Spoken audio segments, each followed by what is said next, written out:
We're going to have a morning packed with some very interesting content that's going to end up with regulation and compliance. So we've been speaking about builders all weekend so far, and now we're going to see kind of really what the what's going to happen moving forward and how can we actually do things in the right way. And we're really going to hear from a lot of industry leaders. But to kick things off, this is a topic that's very close to my heart in this regard because it really powers a lot of the blockchain ecosystem in terms of public goods. So I'd like to introduce V, who's going to be talking about that this morning. Thank you very much. Jonathan. Hey, everyone. So I think first things first, props to everyone for making it here on a Sunday morning. That is very impressive. Exactly.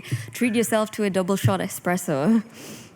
So quick background intro about myself. My name is V. I am with the Privacy and Scaling Explorations team. What we do is work on open source privacy and scaling tools. We are a part of the Ethereum Foundation. My specific role, I focus on this project called Quadratic Funding, which is around how can we think of better ways to channel funds towards projects that are working on public goods. I focus a lot on spreading awareness and adoption for quadratic funding to different communities.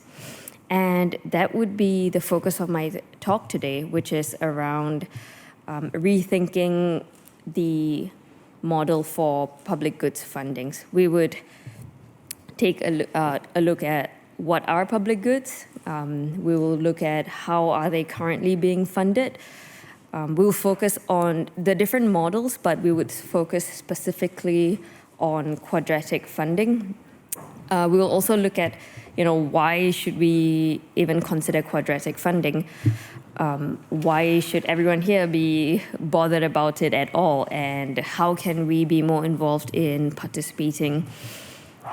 So getting right into it, what are public goods? Has anyone here ever heard of the term public goods before? Okay. So everyone's an expert. We can just call it quits here. Like, we can end the talk. Let's go for coffee right now. But for the few that didn't raise their hands, quick intro into public goods. Public goods, generally speaking, have three main characteristics. Firstly, they are non-excludable. What that means is individuals cannot be excluded from use. So say, for example, if I don't like someone, it doesn't matter. I could not exclude them from enjoying or participating in using the public good. The second characteristic is that it is non-rivalrous, meaning if I am using this good, it doesn't reduce the quality or quantity available for someone else to use it. And lastly, multiple people can use this good at any point in time. So this is the theoretical explanation. Some examples, real-world examples of this are in the real world. Your examples are streetlights, roads, libraries. These are all public goods. And in the online world, your Ethereum ecosystem, blockchain, YouTube, they all share characteristics of what it means to be a public good. So looking at how public goods are currently being funded, we take a look at the traditional model before we look at some ways in which public goods are right now being funded. So traditionally speaking, we usually have governments that use funds gotten from tax revenue to fund public goods. So for example, deciding how much of an annual budget they would like to put towards building parks versus focusing on climate change versus focusing funds on, say, defense or military. In this model, the public is involved usually only once every 4 to 6 years. That is when they vote for the political party that they would like to come into power. And so in this case, 4 to 6 years, you get to make a choice. I don't think so. But this is how traditionally it has been done. Whereas right now, if we look at the different types of models that are available. Mainly, there are 3 different models. The first one is quadratic funding, which I'll go into a bit more detail later. But a few organizations that do this are firstly us, privacy and scaling. We also have Gitcoin that runs quadratic funding rounds. The second type of model of funding public goods or projects working on public goods is it also involves quadratic funding, but it also attaches an incentive mechanism. So an example of this is GiveETH. So what they do is they run quadratic funding rounds, and for anyone that decides to vote, they would be given gift tokens as an incentive to participate. And the last model is something that's been really famous and been making headlines recently, which is retroactive public goods round with Optimism. What they do is they do not run a quadratic funding model. They instead retroactively fund projects. So what that means is, say if a project has been working on a public good within the Optimism ecosystem and can show the work that they have done in, say, the past 6 months or a few months, then they apply to get funding and are eligible to receive funding. So overall, these new models of funding is a big thumbs up from me, just because we aren't involved in the process only once every 6 years. We get to decide. We are a lot more involved as individuals and as a community. So zooming into the first model of funding public goods, we look at quadratic funding, which is what me and my teammates here focus on in the PSE team. So really, what on earth is quadratic funding? It sounds like a really intimidating title to me, but it can be explained in really simple terms, and I'm going to try to do that today for us. Effectively, what it is you have a body. It could be governments, it could be private philanthropists, it could be anyone or organization that decides to set aside some amount of money. This is called the matching pool amount, just a pool of money. And the point is the community then gets to vote to decide how this pool of money would be distributed amongst projects. The key idea is we want to push power away from whales and have a more democratic way of allocating money to projects working on public goods. And some characteristics of quadratic funding are that you get a predetermined number of votes, meaning unlike a traditional voting system, for example, if you look at elections, you can only vote once for one party. Whereas if you look at quadratic funding, say if there are 20 different projects, you could vote for, say, 10 to get funded.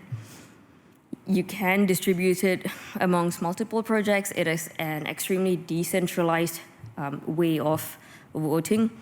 And ultimately, you choose how funds are distributed and which projects should receive funding. So for my Lord of the Rings fans, you definitely, with quadratic funding, do have a lot of power. All of the power lies in our individual and community's collective hands.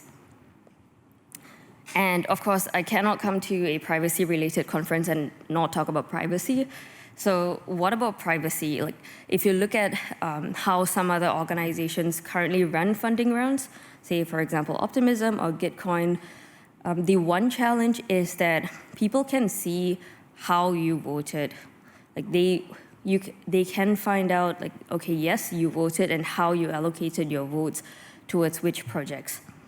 The difference in the way we run rounds is we include this privacy layer. It's called Macy. My teammate talked about this actually yesterday. What it is, the TLDR, is that once you add Macy to voting rounds, votes effectively cannot be faked. You cannot censor anyone. You cannot double count. You can't tamper with votes. Votes are completely encrypted. They're tallied off-chain and verified on-chain. Again, the TLDR is with quadratic funding rounds, including Macy, we have private, secure voting, which ultimately just reduces the risk of bribery and collusion. For anyone, any dev here, any builder here who's interested in learning more about Macy, scan the QR code and you'll be taken to our website where you can deep dive into the documentation, and you can also connect with our team to talk more about Macy implementation. So the privacy aspect is covered. Quickly looking at quadratic funding. So it involves a math formula. Whenever I look at this, that is my actual reaction. All the time I try to explain this to anyone, I barely make it. So I think it would be a lot more effective for us to walk through a real world example of how the funds can be distributed. So we assume that we have $10,000 in a matching pool amount to distribute to projects that are working on public goods. And the idea is that all of us get to vote on which project we would like to see funded. And I know how seriously we take our work here, and as a result, I feel it's only fair that we walk through this example with GIFs of minions. So let's assume that 3 projects are participating in a QF round that has $10,000. So we assume that the first project has 2 people that vote for it to receive money. These 2 people put in $500 each. Again, all of the amount that we're talking about is hypothetical. We assume that the second project is slightly more popular because people think it's more valid and useful in their community. And we see that it then receives 5 people voting for that project to receive funding. And lastly, this last project is the famous kid. It gets 20 people voting on it in order to receive funding because, again, people might think that that is the most relevant project in their community. So the final distribution of the $10,000 pool would go through this math formula. Again, recognize that all 3 projects receive the same amount of money. The only difference is the number of people that ended up voting on the project.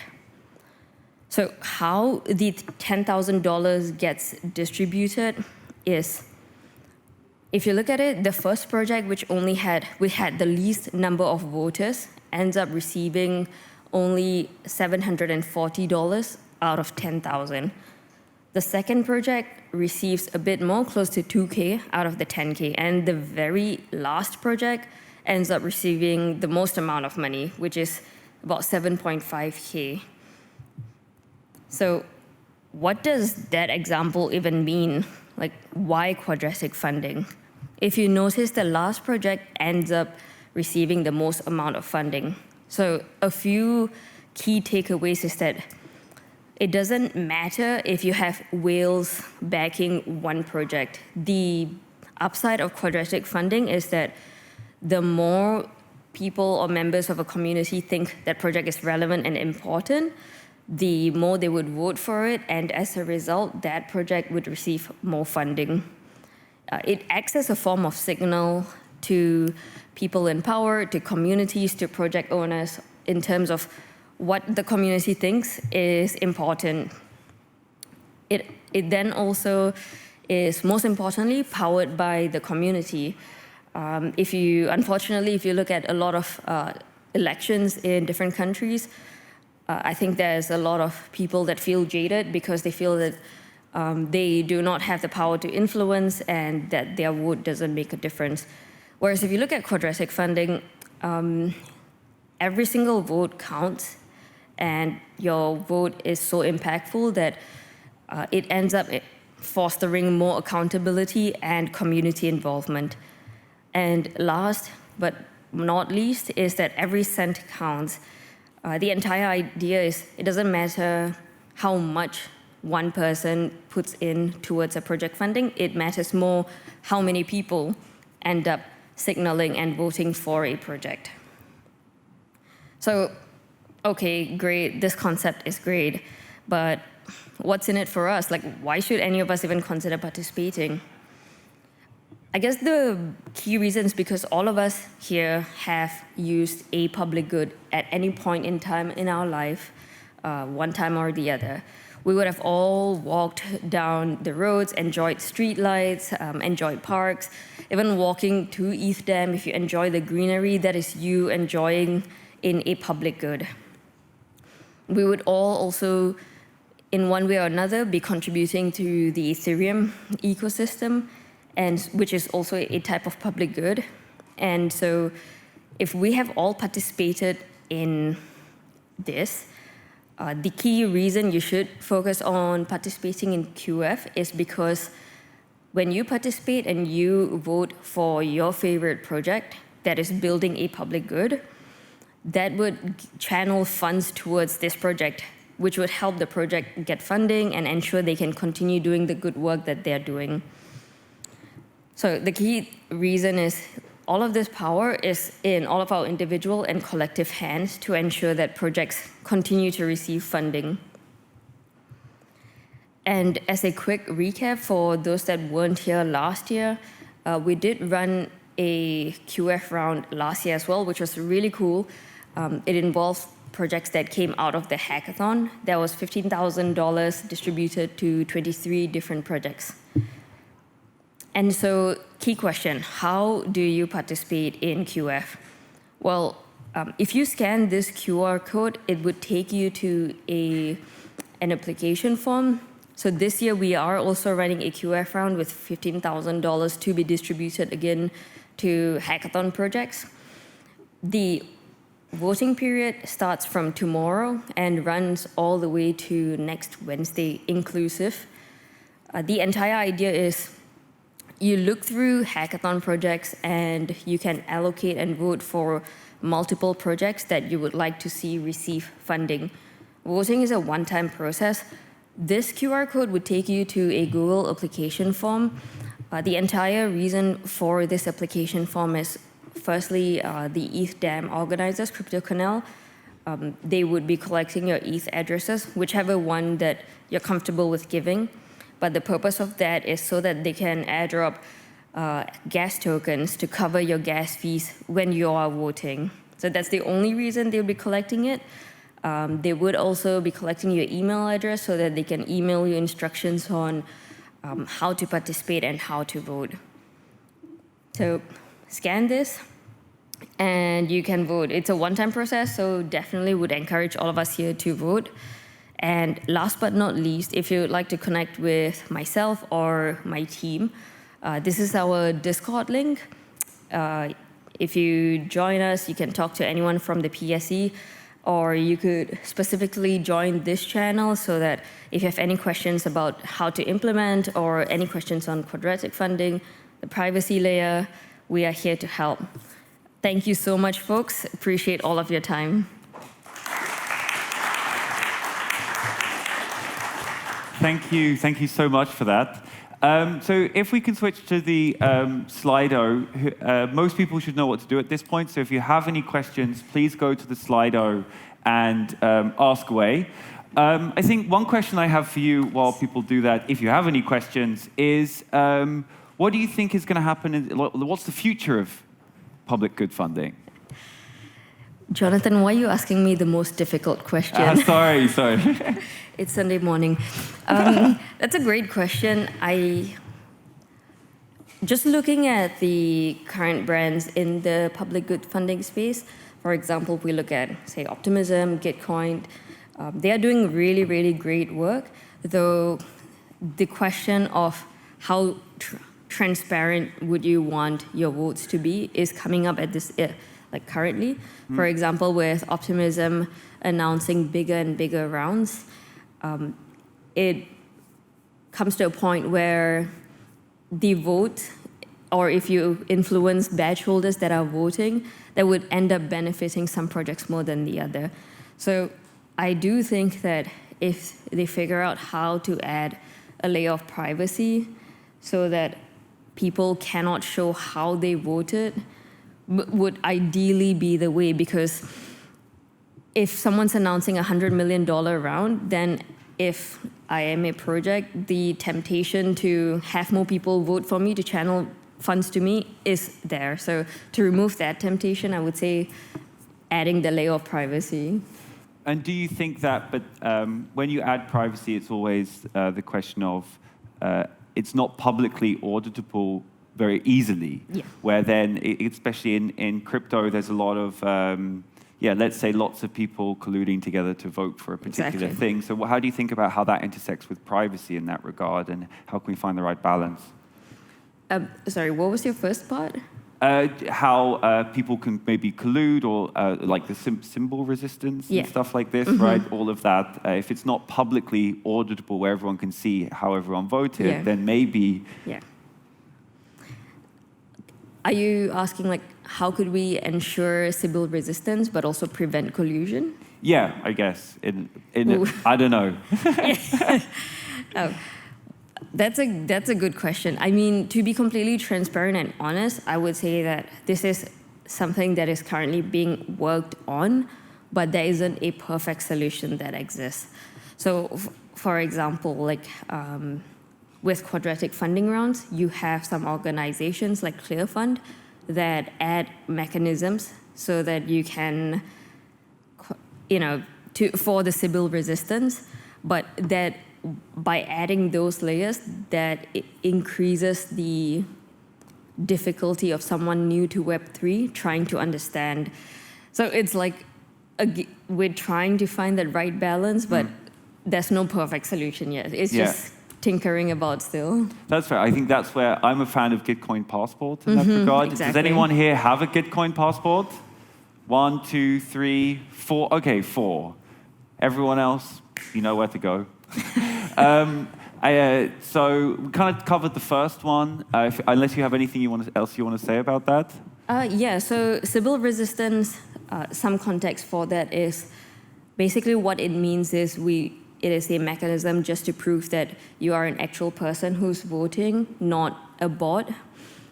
And so there are different ways to go about proving Sybil resistance. For example, last year, if you remember that card of the picture of the ETH sign, that was our form of Sybil resistance, where your private key for the Macy round was printed on the back of the card in a QR code. So different event organizers have Sybil resistance in different manners.